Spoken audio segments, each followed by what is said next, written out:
Sige.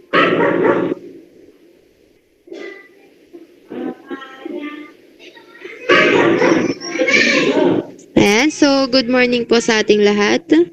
So we are the week 10 entitled of our topic is about top tourist destination and attraction in Russia, the Balkan states, and Eastern Europe. And the group members are Venus Irish Diaz, Hilary Nicole de los Reyes, Elizabeth Eugenio, and Dre Felipe. So let's start the first one.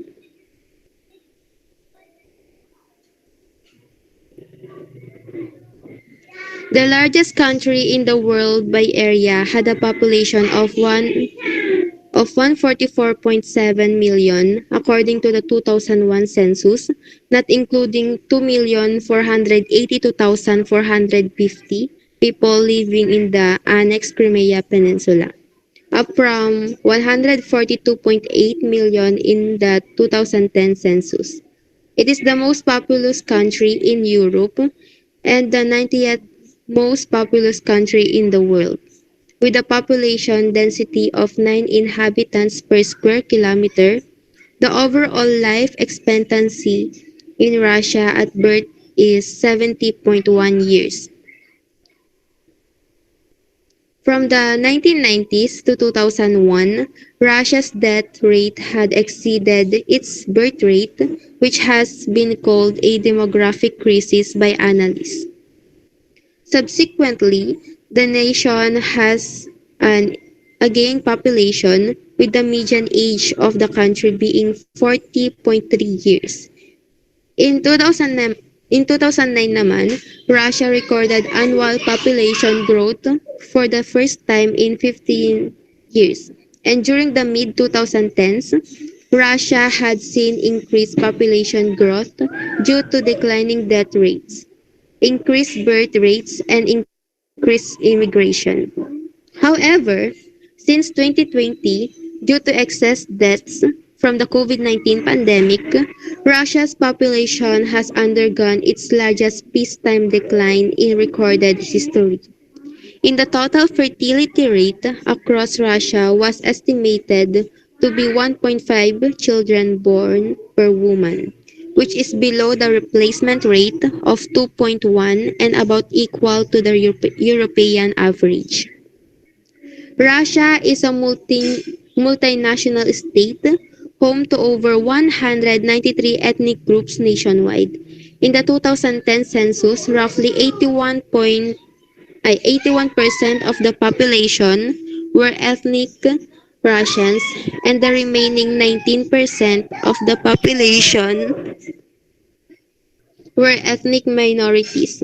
And over 4/5 of Russia's population was of European descent, of which the vast majority were East slaves. With a substantial minority of Finnic and Germanic peoples, according to the United Nations, Russia's immigrant population is the world's third largest, numbering over 11.6 million, most of whom are from the other post-Soviet states.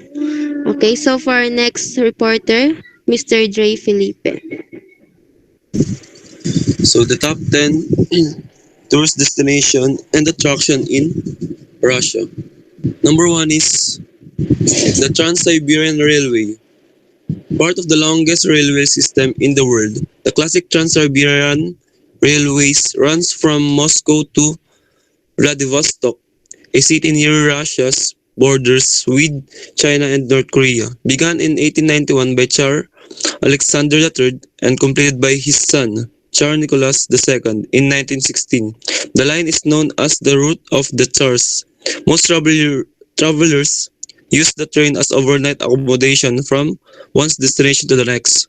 The train features first, second, and third class sleepers, some with private bathrooms and showers. The next one is Mount Elbrus. It's located in the Caucasus mountain range in southern Russia.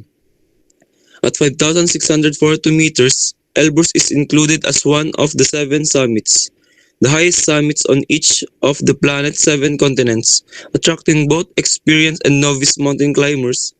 While the mountain was formed from a volcano, It is considered dormant with no recorded eruption. A capable car system can take visitors as high as 3,800 meters, facilitating ascents to the summit. The next one is the Valley of Geysers, situated on the Kamchatka Peninsula in the Russian Far East. The Valley of Geysers is the second largest geyser field in the world. The Valley of Geysers was discovered in 1941 by local scientist Tatiana Ustinova. Since then, it became popular tourist attraction in Kamchatka and attracts a lot of interest from scientists and tourists. The fourth one is Kizi Island, located in Karyala, a region in northwestern Russia that borders Finland and the White Sea. Kizi Island is best known for its incredible open-air museum. Karelians have lived in the region since the 13th century. Torn between the cultures of the East and the West, the museum's collection features the 120-foot high Church of the Transfiguration of Our Savior, a structure made famous by its 22 domes. Other tourist attractions includes dozens of wooden houses, windmills, chapels, and barns. The peasant culture is represented with craft demonstration and folk ensembles. The next one is the Saint Sophia Cathedral, located in Novgorod, Russia. Oldest city, Saint Sophia Cathedral is situated within the grounds of the city's Kremlin, standing 125 feet high and adorned with the five spectacular domes. The cathedral is the oldest church building in Russia. Saint Sophia Cathedral features an array of ancient religious artifacts, including the Mother of God of the Sign, an icon that legend says saved Novgorod from attack in 1169. The cathedral's three famous ornately carved gates also date back to the 12th century. The next one is the Lake Baikal. Many travelers on the Trans-Siberian Railway make plans to stop at Lake Baikal, the deepest and oldest lake on Earth. Lake Baikal holds around 20% of the world's fresh water. Located in Siberia, the 25 million year old lake is surrounded by mountain ranges. The lake is considered one of the clearest lakes in the world, known as the Pearl of Siberia. Lake Baikal is home to several resorts, making the area a popular vacation destination. The next one is Zuspal. Once the capital of several Russian principalities, Suzdal is the jewel of Russia, Golden Ring. Ancient cities that the country has preserved as living museum of Russia. Russia's culture past. Those who wishes to experience the best of Russia's historic architecture, full of onion dome, top Kremlins, cathedrals, and monasteries, will find it in Zuzdal. Dating back in 1024, the entire city is like a large open-air museum that transports visitors back in time. The next one is Moscow Kremlin. The Kremlin is a must-see attraction for anyone visiting Moscow, home to the nation's top governmental offices. The old enclosure also houses four cathedrals built in the 15th and 16th century as well as several notable museums. The 250-acre grounds include the armory, filled with royal treasures of the past, and the Diamond Fund exhibition, a collection of jewelry that includes a 190-carat diamond given to Catherine. Next one is Hermitage Museum. Founded in 1764 by Catherine the Great, the Hermitage Museum in St. Petersburg, Russia is a massive museum of art and culture showing the highlights of collection of over 300 million items spanning the globe. The collections occupy a large complex of 6 historic buildings including the Winter Palace, a former residence of Russian emperors. The last one of the attraction is The St. Basil's Cathedral. Between 1554 and 1561, and situated in the heart of Moscow, St. Basil's Cathedral has been among the top tourist attractions in Russia. It is not a building, interior artifact that attracts visitors, but rather the cathedral's distinctive architecture. The center resembles the shape of a bonfire in full flame. The architecture is not only unique to the period in which it was built, but to any subsequent period. There's no other structure on earth quite like St. Basil's Cathedral. That's all for the top 10 tourist attraction destination for the Russia. Next reporter, please. And now, let's proceed to the Russian food culture, traditional food, and most popular and delicious.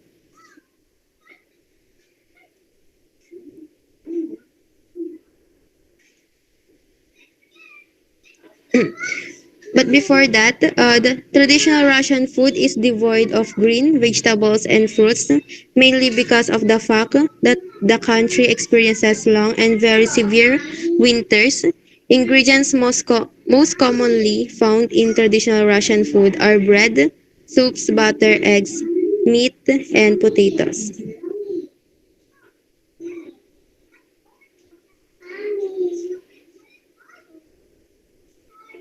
Russian bread.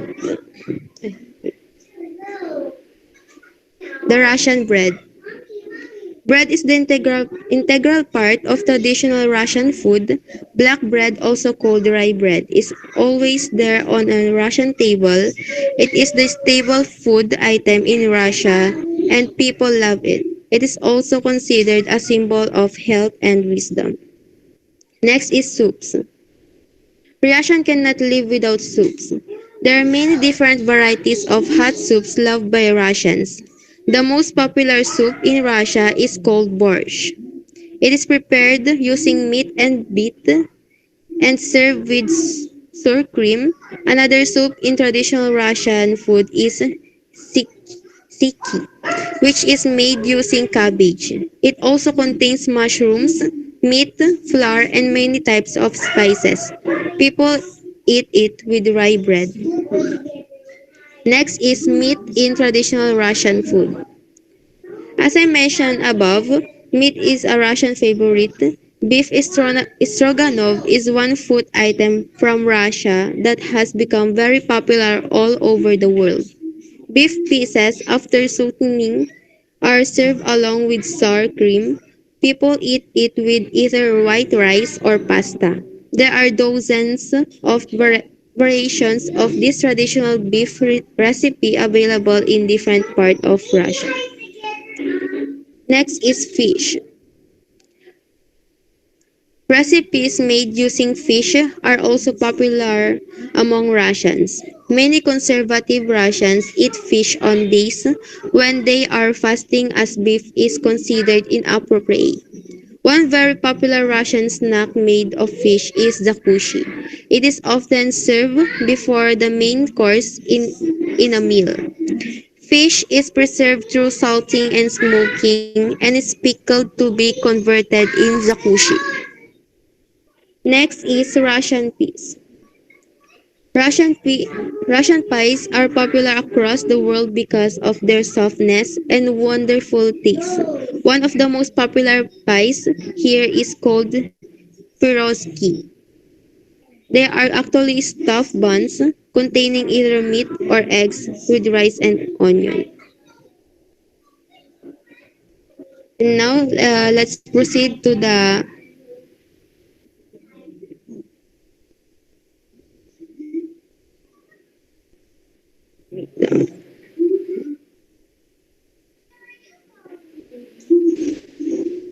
let's proceed to the most delicious Russian food or traditional Russian cuisine dishes. First is borks. Borks. Bork is regional cuisine that can be served hot or cold depending on the location and ingredients. It originally came from Ukraine but is popular all around Europe. Including Russia, there are a few different bases for the dish depending on location. Some use beetroot for the base ingredient, which is more popular, but other will use tomato. Has a thicker texture but is still considered a soup. There is a variety of secondary ingredients that cultures use, but it almost always starts with potato and cabbage. After this ingredient can vary from fish and beef for protein and mushrooms, onions, peppers, beets, and different spices depending on the area. Cold pork is a less familiar but very has a similar ingredients. The main difference here is it's a served cold with something like yogurt or sour cream mixed in. Next is we have a kisel. Kisel Russian dessert. Kisel is well-known traditional dessert dish that is very popular among residents of Russia. It consists of a fruit base, which normally starts with the sweetened juice. As soups and stew are so popular, this fits right as as it is normally a thick mixture of sugar, juices, fruits, and berries. There are sometimes things such as wine and dried fruits and berries added as well.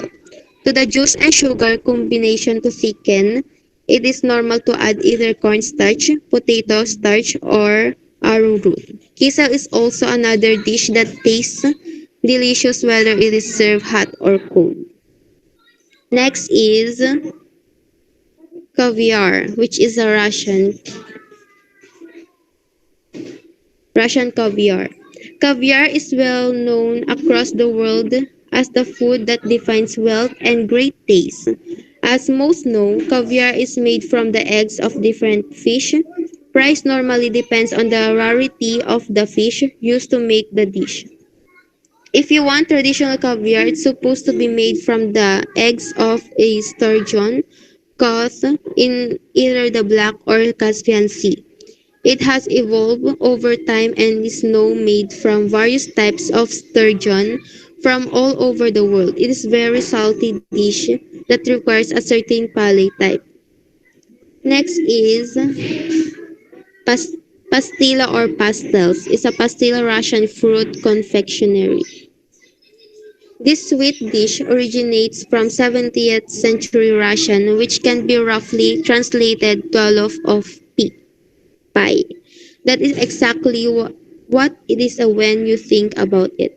It is a square or loaf of fruit, egg whites, and sugar that have been pressed together to form a paste that harden into a solid form and baked in the oven.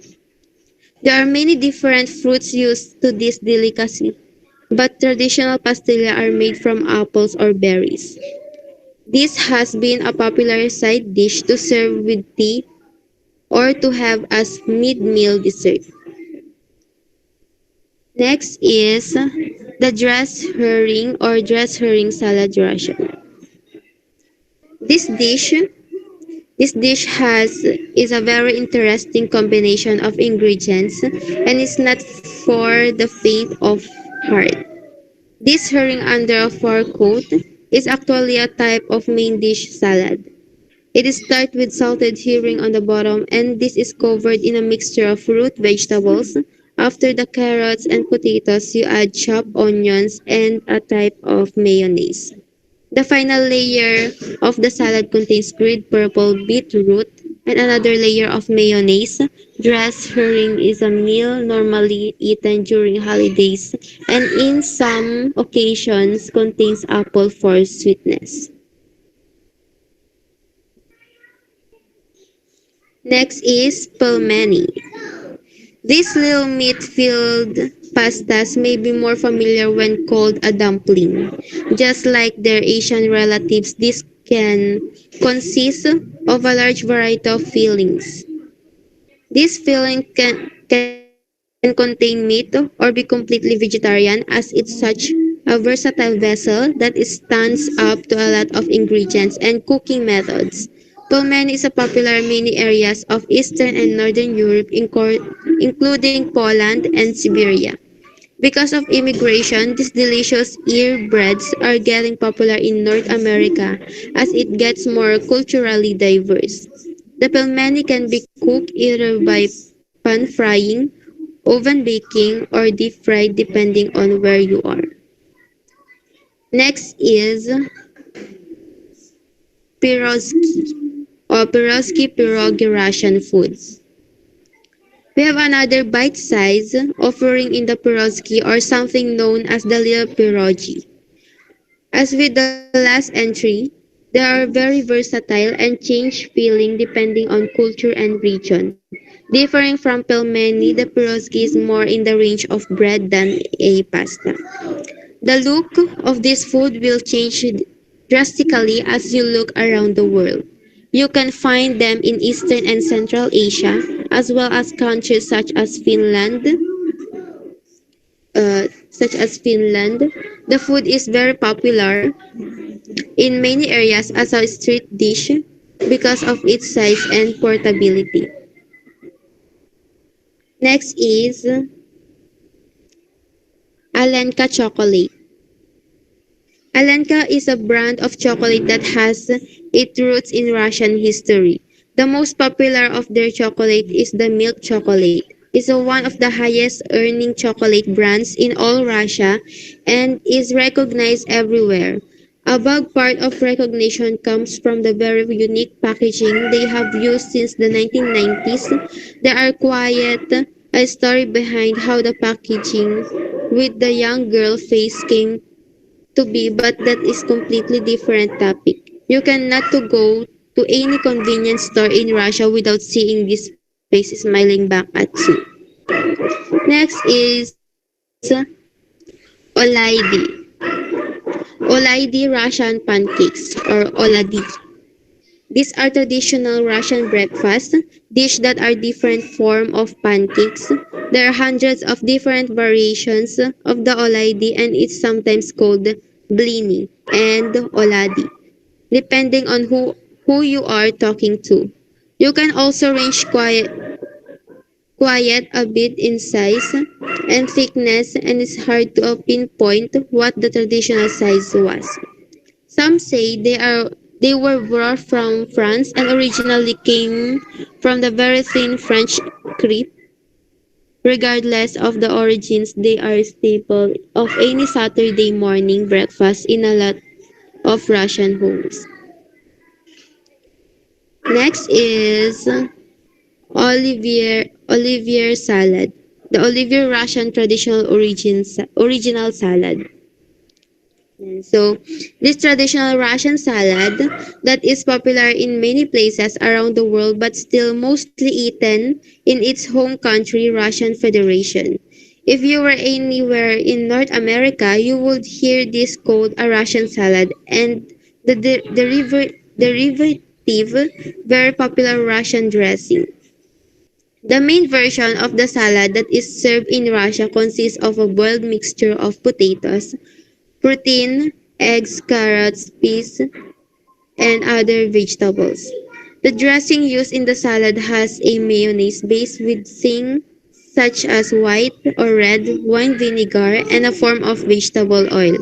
The recipe for the dressing can then be interpretative to suit the person making it. And that's all for the most delicious Russian food or traditional Russian cuisine dishes. For the next reporter, go ahead. So, hello mabuhay. I'm Hillary and this is my topic, Balkan state.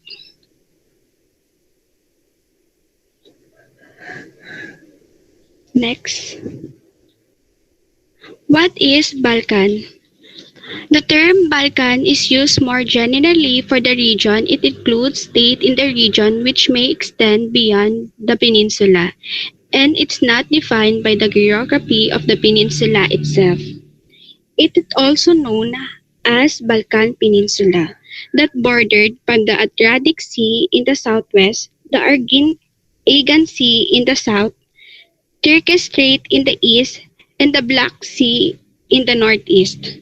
The northern border of the peninsula is variously defined. The highest point of Balkan is Mount Musula, ranging in 2,925 meters in the Rila mountain in Bulgaria. Historians says that Balkans comprises Albania, Bosnia and Herzegovina, Bulgaria, Croatia, Greece, Kosovo, Montenegro, North Macedonia, Romania, Serbia, and Slovenia. Next slide.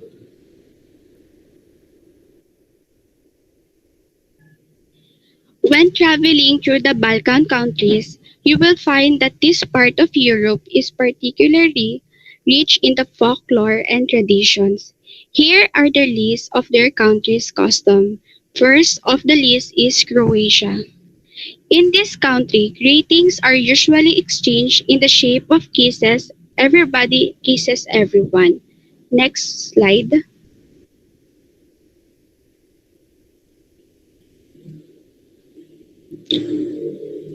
Bulgaria. In Bulgaria, the 40th of February isn't a day of love. It's a day to honor all those who produce wine and of course to drink a lot of it. The 40th of February marks the death of patron saint of the winemakers, also known as Saint Trifon. But it is also a celebration that marks the beginning of spring. Fourth is Bosnia. Traditionally, having their famous coffee in this country is a social event, not something you drink on the go out of a paper cup. Bosnian coffee is strong, thick, and served from a metal pot into a handleless tumbler, and it usually comes with a small jar filled with sugar cubes. And lastly, Serbia. When sitting down for a meal in Serbia, don't just tuck in and start Serbians, which eat other prijatno before they start digging it. Prijatno means something like enjoy your meal and not saying it before you start eating. It's considered rather rude. Next,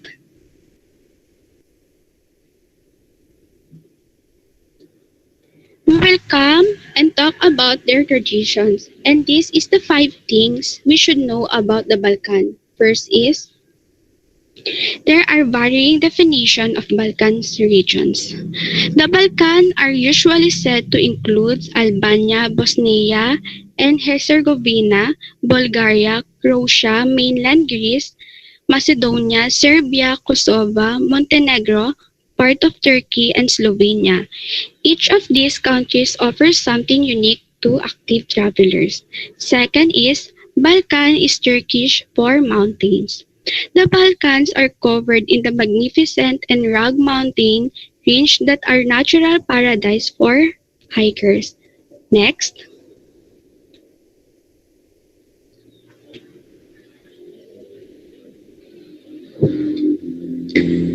Balkan Peninsula is surrounded by water. The coastline that surrounded the Balkans give the region's mighty mountains range around for their money. To the west in the Adriatic Sea, to the south lies the Mediterranean Sea and the Marmara Sea, and to the east you will find the Black Sea. Fourth, Balkan is a home for the oldest city in the world. There is no shortage of ancient cities for history buffs to emerge. Himself is on Balkans, walking, cycling, or boat-based holidays.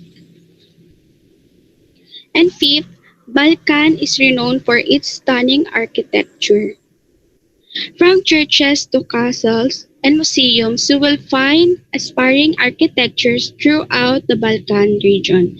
Some must-see masterpieces include Belgrade Fortress in Serbia, Cathedral St. Alexander Nevsky in Bulgaria, Ava's Swiss Tower in Bosnia, and lastly, the city walls of Croatia.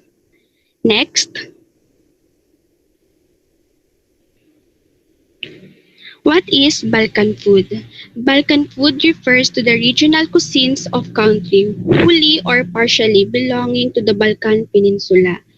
It's founded on Ottoman cuisine and draws from the culinary traditionally of Turkey, Greece, Persia, and Arab countries, influence from Mediterranean and Central European cuisines. Here are the top 3 best cuisine in Balkans. First is Tabjek Krabje. It is Macedonian traditional dish. It is prepared with fresh beans and can be found in many restaurants in North Macedonia. The meal is baked and served in a traditional unglazed pot. Second, Sapska Salata, a cold salad popular throughout southern Europe. This Bulgaria's most famous dish and national salad whose colors recall to the Bulgarian flag.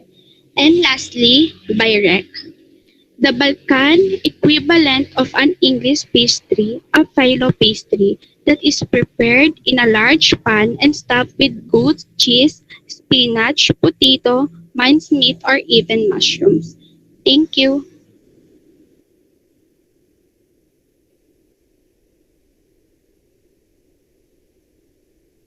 I'm Elizabeth Johanna and my topic is about the top tourist destination and attraction in Eastern Europe. Next po.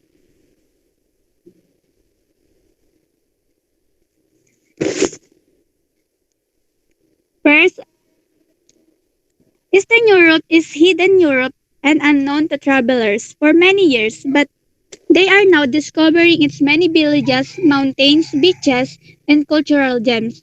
Eastern Europe consists of 10 countries, including Belarus, Bulgaria, Czech Republic, Hungary, Moldova, Poland, Romania, Russia, Slovakia, and Ukraine.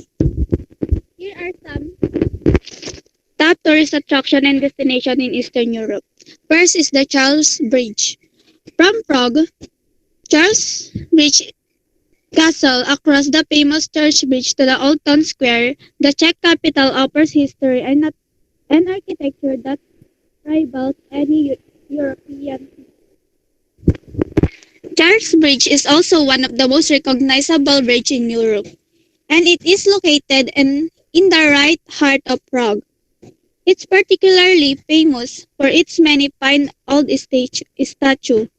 Charles Bridge is also highly recommended viewing at night because the bridge itself and the area look more amazing.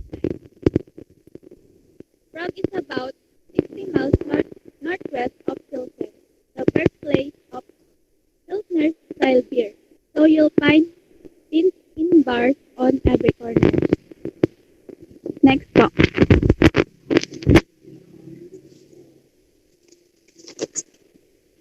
The next is the Prague Castle. Prague Castle in Czech, Pražský Hrad, also called Hradčany, collective name for an aggregation of palaces, churches, offices, fortifications, country yards, and gardens in Prague, covering approximately 110 acres or 45 hectares. Prague is one of the city's most visited attractions. It is also a UNESCO World Heritage Site. The Prague Castle is the Guinness Book of World Record as the largest ancient castle in the world, with an area totaling 750,474 square feet. It, Prague Castle lies within the historic center of Prague. Next po.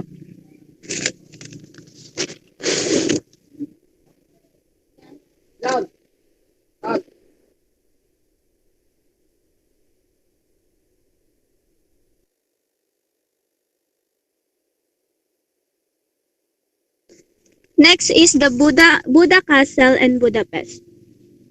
Buda Castle is a remarkable castle and one of Budapest and Hungary's most magnificent symbols, along with the chain bridge to which it links. Budapest was the castle and royal palace of the Hungarian king who used to rule the whole Budapest. Many people consider this city as the Paris of the East. It is also a shopper's paradise from the traditional wares. Budapest is the capital and the most populous city of Hungary. The imposing Buda Castle sits on the top of Castle Hills and offers an impressive panoramic view over Pest and the river. The views are very similar to those from Fisherman's Bastion and being connected to the chain bridge. The palace complex is breathtaking at night when the overpass and the castle are lit up. Next one is the Danube River.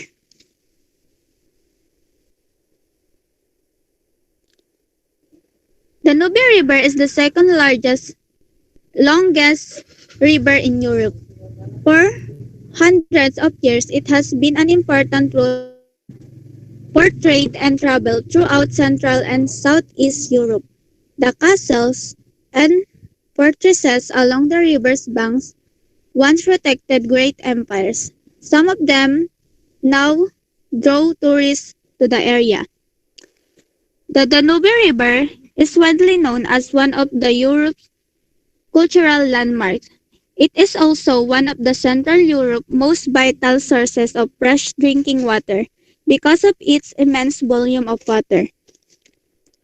It is also popular with hikers and nature lovers.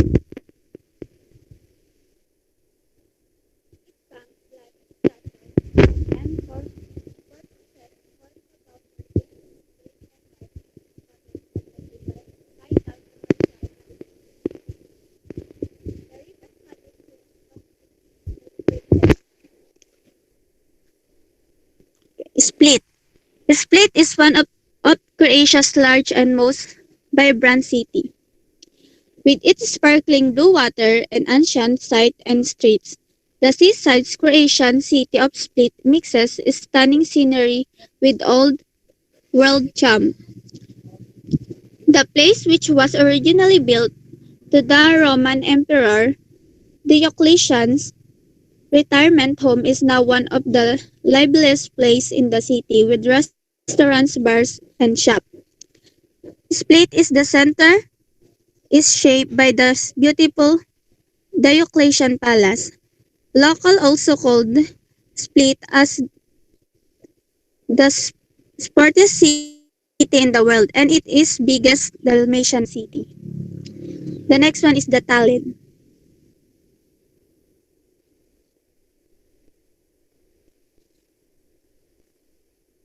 Tallinn is Estonia's capital city. Might not fit your typical idea of a vacation destination, but dig a little deeper and you'll be delighted by the beautiful Russian Orthodox architecture from St. Alexander Nevsky Cathedral, the Pink Tumpeya Castle where Parliament meets, and the regal Radyok Palace, which houses are the Radyok Art Museum. Tallinn is also Old Town is an old world treasure. Also the home to Estonia's oldest cafe. It tops Tallinn also tops as the number one Christmas market in Europe in 2019. Other can't miss sites include the Lower Old Town area and Lahima National Park. Before leaving, make sure to try some of the delicious chocolates made by Caleb, the largest and oldest confectionery in Estonia. Next po.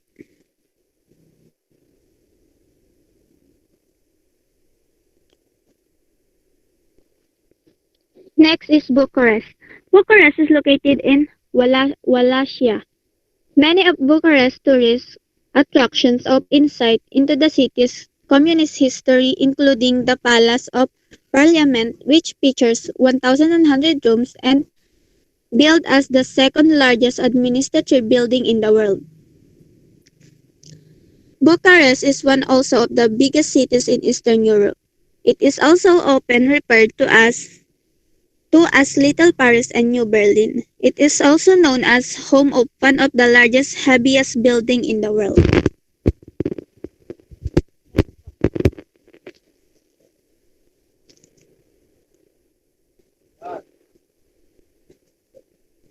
Next po, napasan. Dubrovnik. This coastal Croatian city has gained popularity with travelers in recent years thanks to its picturesque location on the Adriatic Sea. It is also had the first orphanage in the world, which opened its doors to take children in 1432. Dubrovnik also had a medieval sewer system dating from 1296, which is still in use today. It is in 1979 UNESCO added the city of Dubrovnik in the list of the World Heritage Centers. Next po.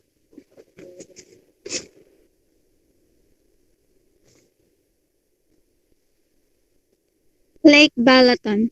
Lake Balaton at Hungary's Lake, one of Europe's largest lakes. Visitors can have just much fun on land as they can in the water. In summers, the lake's warm temperature and shallow water make it great place for swimming and sailing. While in winters, the lake's frozen surface gets thick enough for ice skating. Lake Balaton is the largest lake in Central Europe and one of the region's most popular tourist destinations. The average water of temperature during summer is 25 degrees Celsius and or 77 Fahrenheit, which makes bathing and swimming popular on the lake. And it is located in three countries, which are the Somogy, Zala, and Bizprim. Next po.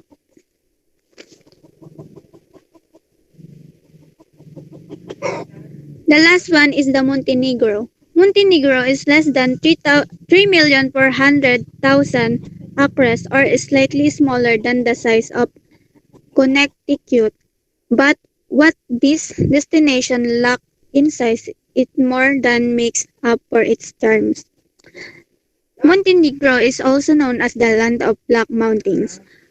Montenegrins, the people in Montenegro have their own set of commandments to live by.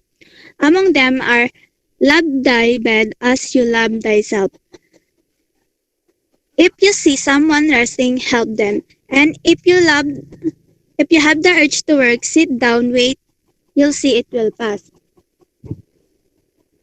Wander past the stone churches and romantic squares in Kotor or view some Montenegro's national wonders such as the startlingly blue Mediterranean water surrounding Betty, Stepan, and Tara Canyon, the second deepest canyon in the world.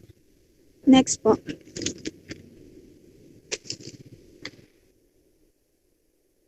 Physical geography and topography of Eastern Europe. Eastern Europe is generally considered to be bordered by the Baltic and Barents Seas on the north, the Adriatic Black and Caspian Seas, and the Caucasus Mountains on the south, and the Ural Mountains on the east.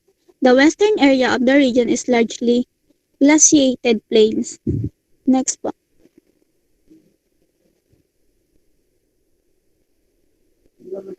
Climate. The continental climate covers the central east part of Europe.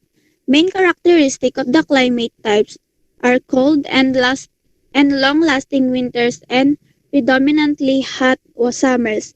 There are four major climates you can find in Europe.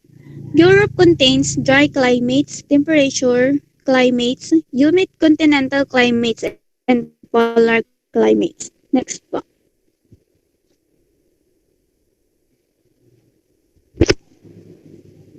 Demographics.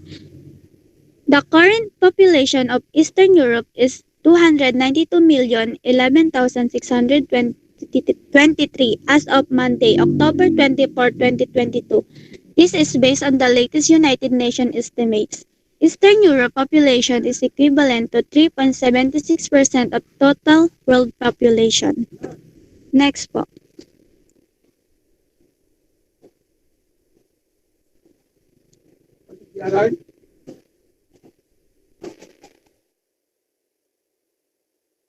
Gastronomy.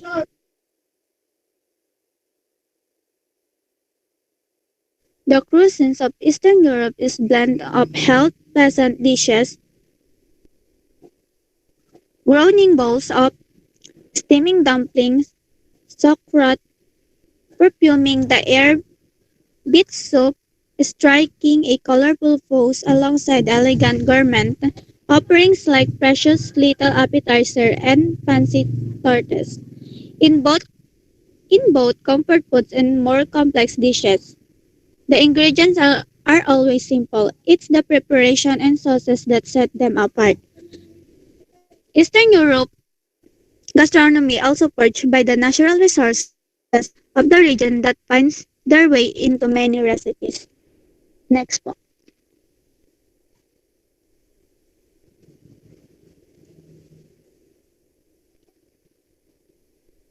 Custom and culture.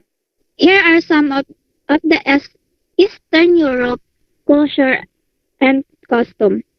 Coloring eggs. If you know anything about Easter in Eastern Europe, you understand that it's one of the most important holidays of the year. With regards to both region and culture, decorating Easter egg is huge part of this holiday, which for serious egg coloring artists extends year around. Name days. In the Roman Catholic and Eastern Orthodox religious, name days are days of calendar associated with particular names. These are sometimes but not always associated with saint, and multiple names may occur in a single day of the calendar. Taking of shoes in the house. Eastern Europe traditions surround in taking of shoes when you entered someone's house or apartment in Eastern Europe are widespread. Folk song, dance, and crafts. What would Eastern Europe be without its folk culture? It's colorful, steeped in tradition, and is expressed in unique ways in every country of other region. Tapos na po. Ayan, so that's all. Thank you everyone. Thank you Ma'am Chami. Ayan, so pwede na tayong mag-leave.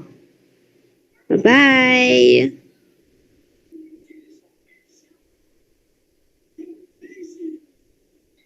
Lang, take a picture.